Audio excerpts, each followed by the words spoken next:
దేవుని ఘనమైన నామమునకు స్తోత్రములు. ఈ వాగ్దానమును వింటున్న మీకందరికీ మన ప్రభువును ప్రియ రక్షకుడైన యేసుక్రీస్తు నామములో శుభములు, మా హృదయపూర్వకమైన వందనములు. ఈరోజు మీ కొరకైన దేవుని వాగ్దానము కీర్తనలు గ్రంథము 103వ కీర్తన 5వ చరణము. మేలుతో నీ హృదయమును తృప్తిపరచుచున్నాడు.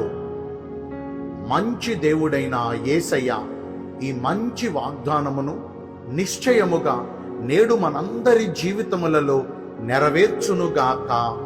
ఆమేన్. ఈ వాగ్దానాన్ని వింటున్న ప్రియ దైవ జనాంగమా, కీర్తనీయుడును సైన్యములకు అధిపతి అయిన యెహోవా దేవుడు మన పక్షమునందు నీతి క్రియలను జరిగించుచు బాధించబడుచున్న వారందరికీ ఆయన న్యాయమును తీర్చే దేవుడు. ఆయన పేరే న్యాయాధిపతి అయిన దేవుడు. గత కాలమందు మనము ఎన్నో బాధలను, ఎన్నో వేదనలను, ఎంతగానో ఇబ్బందులు పడి నష్టపోయిన స్థితిలో ఉన్నామేమో. మనము ఎంత ప్రయాసపడినా ఆ ప్రయాస అంతయు కూడా నిష్ప్రయోజనకరంగా మారిపోయి, మన ప్రయాస అంతయు కూడా వ్యర్థమైపోయి నిస్సహాయ స్థితిలోనికి వెళ్ళామేమో.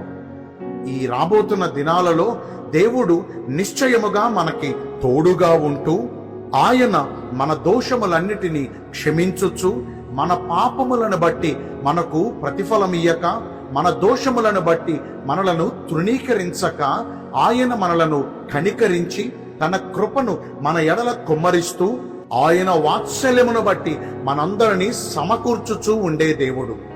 మనుష్యులు మనలో ఉన్న అపరాధాలను, మనలో ఉన్న లోపాలను, మనలో ఉన్న పాపాలను, తప్పిదాలను ఎత్తి చూపిస్తూ ఉంటారు. మనము వారి దృష్టికి వ్యతిరేకంగా ఏదైనా అల్పమైన కార్యం చేసి తప్పుడు పని చేసినప్పుడు ఆ తప్పుడు క్రియలనే ఎత్తి చూపిస్తూ ఉంటారు. వాటిని బట్టి మనలను చిన్న చూపు చూస్తూ ఉంటారు. ఒక్క మాట చెప్పండి, దేవుడు కూడా మనకలాగానే మన పాపాలను, దోషాలను కనిపెట్టి చూచిన ఎడల ఆయన ముందు ఒక్కరైనా నిలబడగలరా? కానీ ఆయన ఎంత కనికర సంపన్నుడో చూచారా?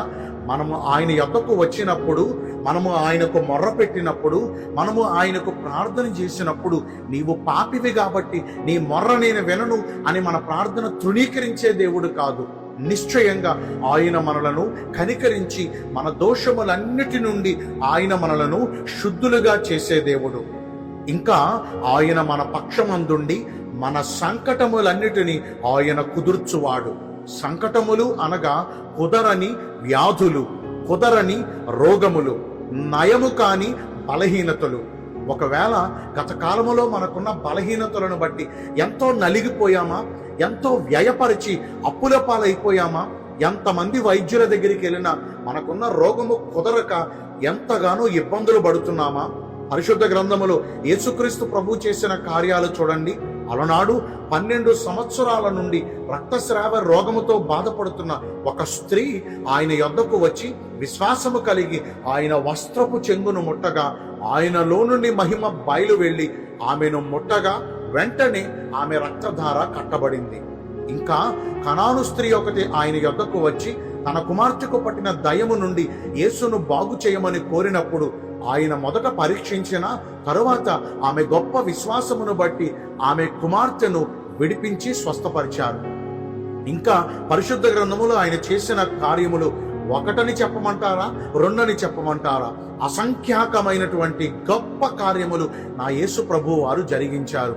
ఒక ఆశ్చర్యకరమైన విషయం ఏంటంటే, ఆ రోజున ఆయన కుదిర్చిన రోగములకు నేటి వరకు వైద్యము లేదటండి. అంటే ఎంత అద్భుత కార్యాలు జరిగించారో చూసారా? ఎంత ఆశ్చర్య కార్యాలు ఆయన జరిగించారో చూసారా? అసాధ్యమైన కార్యాలను సాధ్యపరుచు దేవుడు అని మన ప్రభు అయిన యేసయ్యకు పేరుంది కదా. ఈ రోజున ఆయన మనకున్న బలహీనతల నుండి మనకు స్వస్థతనివ్వలేరా? అందుకని అంటాడు, నిశ్చయముగా ఆయన మన సంకటములను కుదుర్చువారు. ఆయన అగాధములోనికి వెళ్ళిపోయిన మన ప్రాణములను విమోచించువాడు. అంత మాత్రమే కాదండి, కరుణా కటాక్షములను ఆయన మనకు కిరీటముగా ధరింపజేస్తారు. ఇంకా పక్షిరాజు యవ్వనము వలె మన యవ్వనము క్రొత్త దగుచుండునట్లుగా ఈరోజు మనం విన్న వాగ్దానాన్ని సెలవిస్తున్నారు. మేలుతో మన హృదయమును తృప్తిపరుస్తానని సెలవిస్తున్నారు. గత కాలములో విసికి వేసారిపోయాం. గత కాలములో మనకున్న సమస్యలను బట్టి, మనకు ఎదురవుతున్న శ్రమలను బట్టి, మనము ఎదుర్కొంటున్న బాధలను బట్టి విసికి వేసారిపోయామేమో. మన దీనస్థితిని ఎరిగిన దేవుడు మనకున్న దీన దశలో నుండి ఆయన మనలను విమోచించి ఈ రోజున మేలుతో మన హృదయమును తృప్తిపరచబోతున్నారు. మనము చేయవలసిందల్లా, ఈ వాగ్దానం మన జీవితాలలో నెరవేర్చబడాలంటే మనము చేయవలసిన ఒకే ఒక పని, ఆయన చేసిన ఉపకారములలో దేనిని మనము మరువకుండా మన పూర్ణ మనసుతో యెహోవాకు కృతజ్ఞతాస్తుతులు చెల్లించాలి. ఒకవేళ గతించిన కాలములో ఆయన చేసిన మేలులు మనము మర్చిపోయామేమో కదా. మన పూర్వీకులైన ఇశ్రాయేలీయులు దేవుని ద్వారా వాగ్దానమును పొందిన వారై ఐగుప్తు దేశములో నుండి విడిపించబడి వాగ్దాన భూమి కొరకు ప్రయాణం చేస్తున్నారు. కానీ అందులో 2 మాత్రమే వాగ్దాన భూమికి చేరగలిగారు. ఇశ్రాయేలీయులు చేసిన దోషములలో ప్రథమమైన దోషం ఏంటో తెలుసా? వారు దేవునిని ప్రార్థించినప్పుడు వారికి దేవుడు ఎన్నో అద్భుతాలు వారి జీవితాల్లో జరిగించారు. కానీ మేలులు పొందిన వెంటనే దేవుడు చేసిన కార్యములను వారు మరిచిపోయేవారు. దేవునిని మరిచిపోయేవారంటే దేవునికి ఎంతో బాధ కలుగుతుంది. ఆయన చేసిన కార్యములను మరిచిపోయేవారంటే దేవునికి ఎంతో వేదన కలుగుతుంది. ఇశ్రాయేలీయులు చేసిన తప్పిదమే మనము కూడా చేసి గత కాలంలాగా ప్రయాసలతోనే బ్రతుకుదామా? రాబో కాలమందు ఆయన మనకు మేలు చేసే దేవుడు. రాబో కాలమందు మేలుతో మన హృదయమును తృప్తిపరచగలిగిన సమర్థుడు. మనము అడుగు వాటన్నిటికంటే, మనము ఊహించు వాటన్నిటికంటే ఆయన మనకు అత్యధికమైన కార్యాలు జరిగిస్తారు. పూర్వమున్నట్లుగా మనలను నివాస స్థలముగా చేసి మునుపటి కంటే అధికమైన మేలులు 2 ఆయన మనకు దయచేసే దేవుడు. ఈ వాగ్దానాన్ని వింటున్న ప్రియ దైవ జనాంగమా, మన నిండు మనసుతో, మన పూర్ణ హృదయముతో దేవదేవునికి కృతజ్ఞతాస్తుతులు చెల్లించి ఆయన చేసిన ఉపకారములలో దేనిని మరువకుండా ఆయనను స్తుతించి స్తోత్రించగలిగితే నిశ్చయముగా ఆయన మన పక్షమందుండి ఇప్పటి వరకు మనము విన్న ఈ ధన్యతలన్నీ మనకు దయచేస్తారు. మేలుతో మన హృదయమును నింపి తృప్తిపరుస్తారు. దేవుడు ఈ కొద్ది మాటలను మనందరి వినికిడిలో నెరవేర్చునుగాక. ఆమేన్. మీ అందరి కొరకు ఒక చిన్న ప్రార్థన చేస్తానండి. పరిశుద్ధుడా, ప్రేమ కలిగిన యేసురాజా, మీ కృపగల ఘనమైన నామమును బట్టి నిండు మనసుతో కోట్ల కొలదిగా మీకు మా కృతజ్ఞత స్తుతులు స్తోత్రములు వందనాలు చెల్లిస్తున్నామయ్యా. మేలుతో మా హృదయమును నింపి తృప్తిపరుస్తానని ఈరోజు వాగ్దానము ద్వారా సెలవిచ్చారు. ఎల్లప్పుడూ మీకు కృతజ్ఞతాస్తుతులు చెల్లించి ఈ వాగ్దాన ఫలమును పొందుకునే కృపను నేడు మాకందరికీ దయచేయండి.